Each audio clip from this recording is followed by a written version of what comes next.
नमस्कार, लक्षवेधीमध्ये स्वागत। आजचा विषय आहे मनुस्मृतीवर बंदी आणली पाहिजे का? कारण मनुस्मृतीमध्ये महिलांच्या विरोधात किंवा शूद्रांच्या विरोधात किंवा अनेक लोकांच्या विरोधात काही वक्तव्य आहेत। अशा प्रकारच्या साहित्यावर किंवा अशा प्रकारच्या ग्रंथावर बंदी आणली पाहिजे अशी मागणी जितेंद्र आव्हाड राष्ट्रवादी काँग्रेसचे यांनी केलेली आहे। आणि ज्या ठिकाणी ही विक्री होत असेल त्या ठिकाणी या विक्रीला आम्ही विक्री होऊ देणार नाही अशा प्रकारची भूमिका आव्हाड यांनी घेतलेली आहे। या विषयावर मी चर्चा करणार आहे की मनुस्मृतीच्या विक्रीवर बंदी पाहिजे का? आव्हाडांची जी मागणी आहे ती योग्य आहे का? याचं कारण असं आहे की संपूर्ण जग 21व्या शतकाकडे जात आहे आणि त्याच्यामध्ये भारताची जी परिस्थिती अशी आहे की आपण पाठीमागून येऊन पुढे जाण्याचा प्रयत्न करतोय। अशा परिस्थितीमध्ये महिला, तरुण असतील किंवा समाजातील अनेक घटक असतील, त्यांचं स्थान कसं असायला पाहिजे आणि त्यांचं स्थान कसं राहायला पाहिजे या विषयाची चर्चा सुरू असताना मनुस्मृतीमध्ये मात्र या सर्व विषयांवर आपलं मत व्यक्त करण्यात आलेलं आहे। अशा पुस्तकांवर बंदी आणली पाहिजे का, हा चर्चेचा मूळ गाभा आहे। या चर्चेत सहभागी होतात मधु चव्हाण भाजपचे प्रवक्ते, अतुल लोंढे पुणे स्टुडिओतून असतील, राष्ट्रवादी काँग्रेसचे प्रवक्ते आहेत, प्रवीण गायकवाड संभाजी ब्रिगेडचे प्रवक्ते या चर्चेत सहभागी होत आहेत, सतीश कोसरेकर हिंदू जनजागरण समितीचे प्रवक्ते या चर्चेत सहभागी होत आहेत, डॉक्टर आसावरी बापट विश्व अध्ययन केंद्राच्या संशोधन प्रमुख या चर्चेत सहभागी होत आहेत। या सर्वांशी चर्चा करण्याआधी एकूण चर्चेचे मुद्दे काय असतील ते आपण पाहूयात। मनुस्मृतीची विक्री कुणासाठी आहे? भाजप मनुस्मृतीला रोखणार का? अभ्यासासाठी मनुस्मृती उपलब्ध असावी का? आणि आव्हाडांच्या विक्रेत्यांना धमकावणं योग्य आहे का? आपण प्रश्न पाहूयात। या सर्व मुद्द्यांवर आपलं मत आपण व्यक्त करू शकता जय महाराष्ट्र या ट्विटरवर। मनुस्मृतीची खुली विक्री होणं निषेधार्ह आहे का? या सर्वांवर आपलं मत व्यक्त करू शकता ट्विटरवर। मी सर्वात आधी जातो जितेंद्र आव्हाड यांच्याकडे। आव्हाड साहेबांची एक छोटीशी प्रतिक्रिया घेतो कारण ते अवेलेबल नाही आहेत। आव्हाड साहेब, आवाज पोहोचतोय तुम्हाला?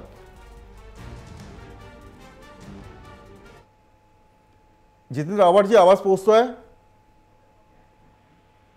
जितेंद्र आव्हाड, हां आव्हाड साहेब, कशाला बंदी घालायची? काय काय आवश्यकता काय? लोकांना कुठलंही साहित्य वाचण्याचा अधिकार आहे, बोला। असं आहे की ज्या साहित्याने भारतामध्ये जातीयता निर्माण केली, ज्या साहित्याने 4 वर्ण निर्माण केले, ज्या वर्ण व्यवस्थेमध्ये या पूर्ण भारतामध्ये तेढ निर्माण झाली, माणसाला माणूस म्हणून जगण्याचा अधिकार राहिला नाही, शूद्रांना तर म्हणजे अक्षरशः वाईट टाकायचं, त्यांना काही अधिकारच नाही। अशा पुस्तकाच्या माध्यमातून मानव म्हणून जगणार नाही अशी परिस्थिती निर्माण झाली।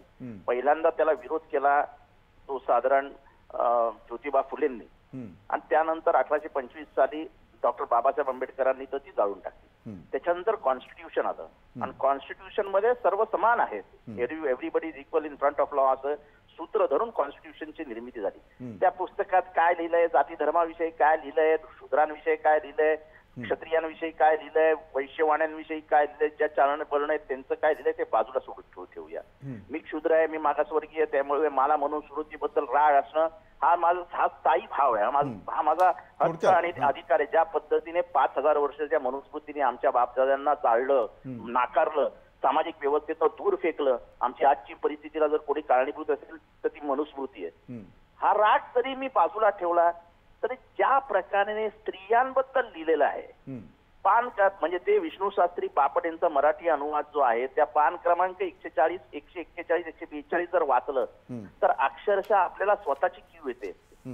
त्या त्या साहित्यामध्ये, त्या स्मृतीमध्ये अनेकांविषयी अपमानास्पद असं काहीतरी आहे, तुमचं म्हणणं असं काहीतरी आहे? ते अपमानास्पद नाही, मी ओपनली बोलतो या विषयावर। जगापासून लपवण्यासारखं काय आहे? त्याच्यामध्ये असं लिहिलंय की प्रत्येक स्त्री संभोगाला ही विक्री होऊ देणार की नाही होऊ देणार, मला सांगा। नाही असं नाही, माझं म्हणणं जरा ऐका तर, त्याच्यात लिहिलेलं काय आहे आणि मग लोकांना वाचायचं असेल तर तुम्ही वाचा।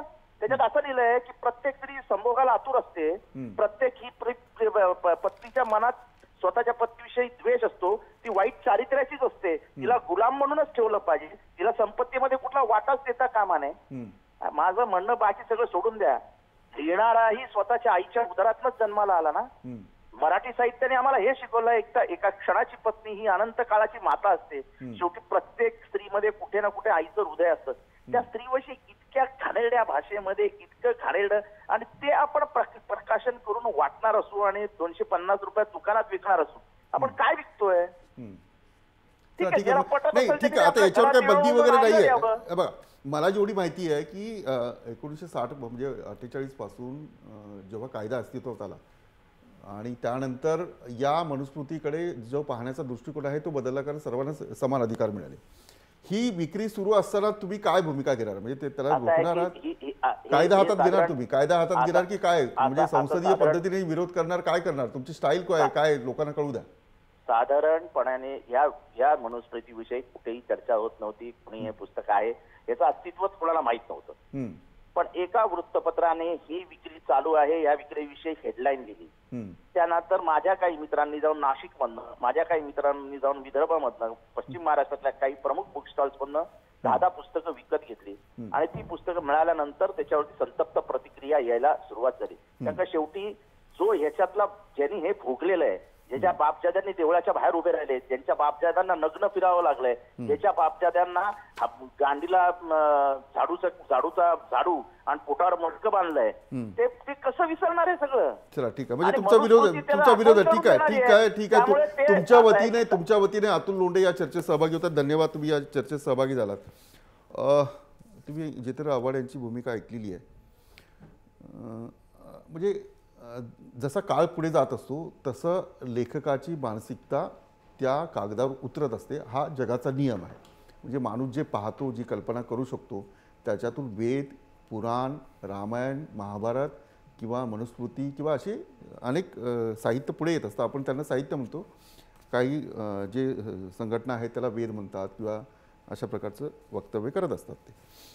मी सनातनचे हिंदू जनजागरण समितीचे प्रवक्ते सतीश कोचरेकर यांच्याकडे जातो. कोचरेकरजी, जर लिहिलेलं असेल तर अशा पुस्तकं वाचून जी मानसिकता आहे ती काय होऊ शकते? म्हणजे काय नेमकं बंदी आणणं योग्य आहे? मुळात खोटारडेपणा म्हणजे नेमकं काय याचं मूर्तिमंत उदाहरण म्हणजे जितेंद्र आव्हाड असं आता म्हणावं लागेल. कारण कालपर्यंत हे जे काय बोलत होते की नाही या मनुस्मृतीवर बंदी आहे आणि आम्ही हे असं फोडून टाकणार, जाळून टाकणार, आता एक लक्षात घ्या, आज ते वार्ता करतायत की मनुस्मृतीवर बंदी यायला हवी. म्हणजे आधी एकतर एखाद्या गोष्टीचं पूर्ण ज्ञान घ्यायचं नाही आणि आपण आपल्याला वाटेल तशी मतं मांडायची, ही त्यांची जुनी खोड आहे. ठीक आहे, तुम्ही आता वैयक्तिक या चर्चेमध्ये बोलायचं नाही. बरोबर आहे, मला मी वैयक्तिक बोलत नाहीये, लक्षात घ्या. मानव जातीला माणसाच्या पद्धतीने जगण्यासाठी आठवले सर, मला फक्त बरोबर आहे, मला एवढंच म्हणायचं आहे की आपण जेव्हा एखाद्या गोष्टीबद्दल बोलतो तेव्हा त्याचा पूर्णपणे अभ्यास करणं अत्यंत आवश्यक आहे. आता मनुस्मृती म्हणजे नेमकं काय आहे? तर मनुस्मृती हा कायदा, सुव्यवस्था आणि न्यायव्यवस्था यासाठी महर्षी मनु यांनी लिहिलेला तो ग्रंथ आहे. या ग्रंथामध्ये कुठल्याही प्रकारे दलित हा शब्द आलेलाच नाही. तिसरा भाग म्हणजे हा जो काही मोठा बोभाटा केला जातो, शूद्र हा शब्द आहे का? शूद्र हा शब्द आहे ना, आता ते दलित म्हणतात, आता शूद्र कोणी म्हणत नाही. बरोबर आहे, ठीक आहे. त्यानंतर असा भाग आहे की ही जी काही मनु होते, हे मनु हे ब्राह्मण नव्हते, ते क्षत्रिय होते, हे इक्ष्वाकू कुळातील होते. त्यामुळे ब्राह्मणांनी मनुस्मृती लिहिली हाही आरोप खोटा आहे. आता स्त्रियांवरचे जे उल्लेख आव्हाड मागासपासून जे सांगतायत त्याबद्दल एवढंच सांगावं असं वाटतं की मनुस्मृतीचा मूळ मनुस्मृती वाचा. कारण त्यानंतर जवळजवळ 1794 साली, एक मला तेच सांगायचं आहे की 1794 माणसाने लिहिलंय की अनेकांनी लिहिलंय, तेच सांगतोय. थोडक्यात सांगतो, 1794 साली विल्यम जोन्स याने या मनुस्मृतीचा अनुवाद केलेला आहे. त्यामुळे मूळ मनुस्मृती वाचून यावर प्रतिवाद व्हायला हवा असं एक वाटतं. दुसरा भाग हे काही मोठं घटनेचे आम्ही फार मोठे समर्थक आहोत आणि जे काही म्हटलं जात आहे ना, तर मला नाही वाटत की बाबासाहेबांनंतर दलितांसाठी कार्य केलेला, शूद्रांसाठी कार्य केलेला एखादे महामानव या भारतामध्ये जन्माला आलाय. त्यांनी मनुस्मृती जाळली 1925 साली, 27 साली जे काय म्हणतात ते. पण त्यानंतर 1950 साली जेव्हा घटना लिहिली त्यावेळेला त्या घटनेच्या आधारे त्यांनी कुठेही मनुस्मृतीवर बंदी आणावी असं म्हटलेलं नाहीये. याचाच अर्थ बाबासाहेबांना मनुस्मृतीवर बंदी अपेक्षितच नव्हती. या असं वाटायला लागलंय की आता आव्हाडांना बाबासाहेबांपेक्षा जास्त कळायला लागलंय की काय, हा एक मोठा प्रश्न इथे निर्माण होतोय. त्यामुळे घटनाविरोधी वक्तव्य आधी आव्हाडांनी सांभाळायला हवी, थांबवायला हवीत असं आमची मागणी आहे. ठीक आहे. प्रवीण गायकवाड बोला. आता हे कोचरेकर यांनी जे मुद्देसूद म्हटलेलं आहे, काय म्हणू, म्हणजे बंदी आणावी असं काही हे नाहीये, प्रवाद नाहीये किंवा मागणी नाही आहे. पण मनुस्मृतीसारखं जे साहित्य आता अनुवादित येईल किंवा लोक वाचतील, महिला वाचतील असं आव्हाड म्हणतात, त्याच्यामध्ये जर सत्यता असेल तर काय परिणाम होऊ शकतो आणि मनुस्मृतीमध्ये नेमकं काय ते म्हणतात. कायदा म्हणजे हा समाज कसा चालावा यासाठी लिहिलेला एक कायदा आहे. तर हे काय नेमकं त्या कायद्यात आहे काय? नाही, सगळ्यात महत्वाची गोष्ट कशी आहे की सगळ्या धर्मांचा जो आपण इतिहास पाहिला तर प्रत्येक धर्माचा एक लॉ आहे किंवा ज्याला कायदा आहे. तसं वैदिक धर्माची मनुस्मृती हा कायदा आहे, हे निश्चित खरं आहे.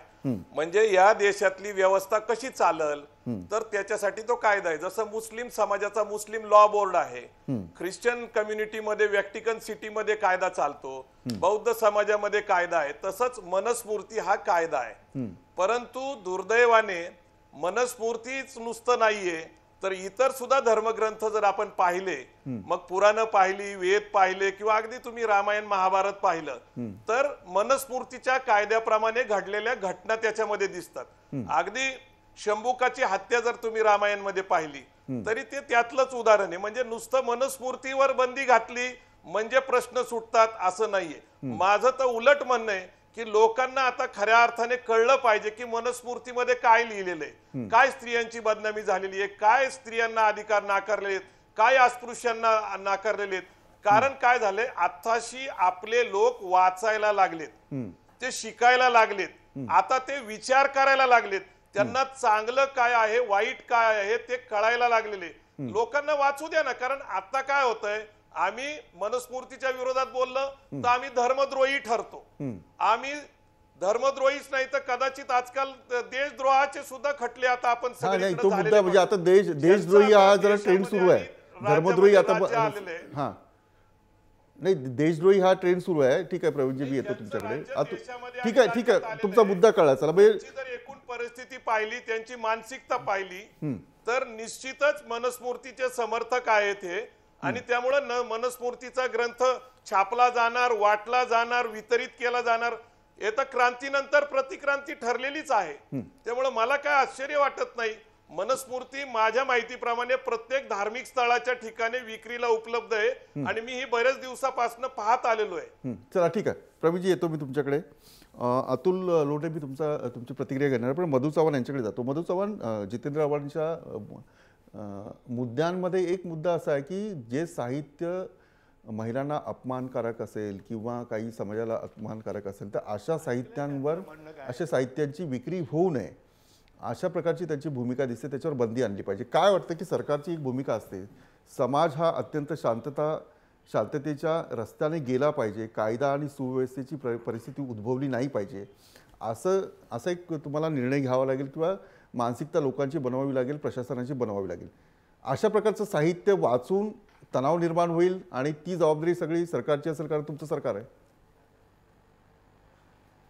नाही, मला आता त्याच्यामध्ये थोडंसं बोलू द्या मला, अशी माझी विलासची आपल्याला विनंती आहे. मुळामध्ये मनुस्मृती ही कालबाह्य झालेली आहे, कोणी स्वीकारणार नाही तिला. त्याच्यामध्ये एवढी आवाडे माझे मित्र आहेत, एवढा आकरास्थळेपणा करायची काही गरज नाही, कोणी मानणार नाही हो. आता उद्या त्या ठिकाणी सतीची चाल या देशामध्ये चालू होती. आता कोणीतरी सतीची चाल किती चांगली अशा तऱ्हेचं पुस्तक लिहिलं आणि विक्रीला काढलं तर त्याला लोक वेड्यात काढतील, कोणी वाचणार पण नाही. बालविवाह होते पूर्वी त्या ठिकाणी अनेक प्रकारे. मला असं वाटतंय की कुठल्याही गोष्टीचं आवाड हे अतिशय अवडंबर ह्या देशामध्ये आता अगदी आता एक स्पष्ट बोलायचं झालं तर अभिव्यक्ती स्वातंत्र्य आता मनुस्मृतीवाल्यांना का नाही हो? वाचू देत ना लोकांना. आता माझे मित्र बोलले ते बरोबर आहेत, लोकांना वाचू देत. त्यात घाण काय होती, जनावरांपेक्षाही वाईट वागणूक या देशामध्ये त्या ठिकाणी अस्पृश्यांना दिली गेली, याची लाज आज माझ्यासारख्याला वाटते.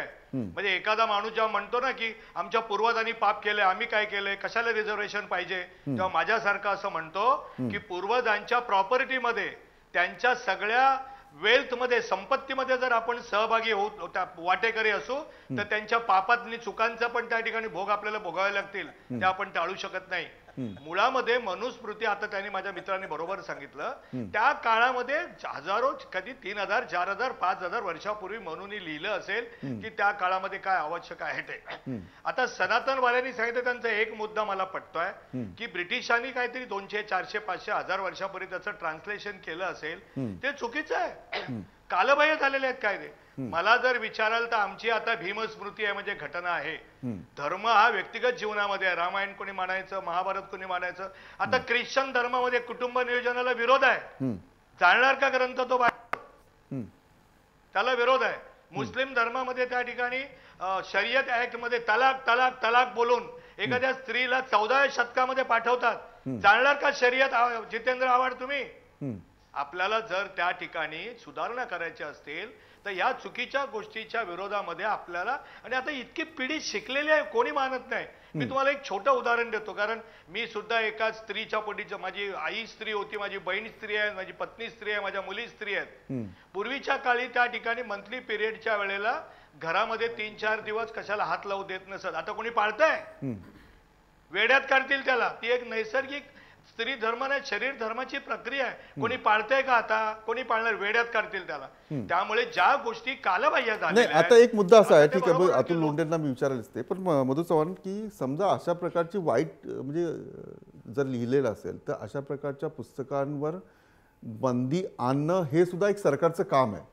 म्हणजे समाजाला विघातक अशा प्रकारचं साहित्याचं बंदी आहे. मनुस्मृतीवर भारतीय जनता, आमच्यावर जो आरोप केला जातो त्यातलं उदाहरण देतो. भारतीय जनता पक्ष आणि एबीव्हीपी वगैरे आमचं सगळं स्कूल ऑफ थॉट RSS आहे असं लोक म्हणतात. नाही, ते सत्य पण आहे. मग त्या स्कूल ऑफ थॉटला मानणाऱ्या अखिल भारतीय विद्यार्थी परिषदेच्या विद्यार्थ्यांनी भारतामध्ये अनेक ठिकाणी मनुस्मृती जाळा 2 दिवसापूर्वी सांगितलंय आणि तिच्यावर बंदी आणा ना. बंदी काय होणार आहे त्याच्यामुळे?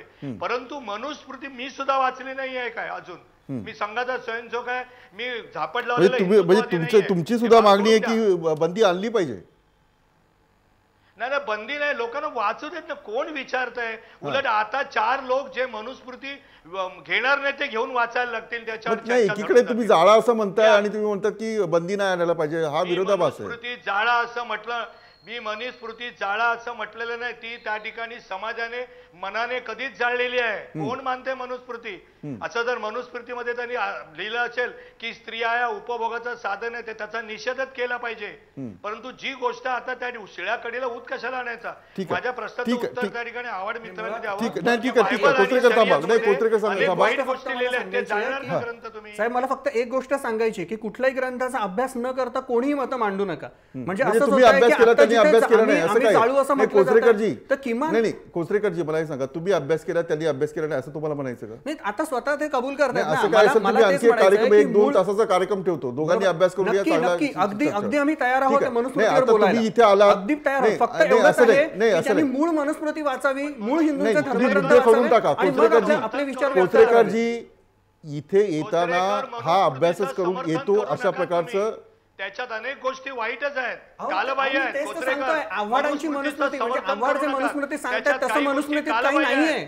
आव्हाड जे सांगतात तसं काही मनुस्मृतीत नाहीये. ठीक आहे. प्रवीण गायकवाड यांनी मनुस्मृतीचा अभ्यास केलाय आणि त्याचबरोबर आसावरी बापट यांनी मनुस्मृतीचा अभ्यास केलाय. चर्चा आणि आपलं मत नोंदवू शकता जय महाराष्ट्र &वर ट्विटरवर.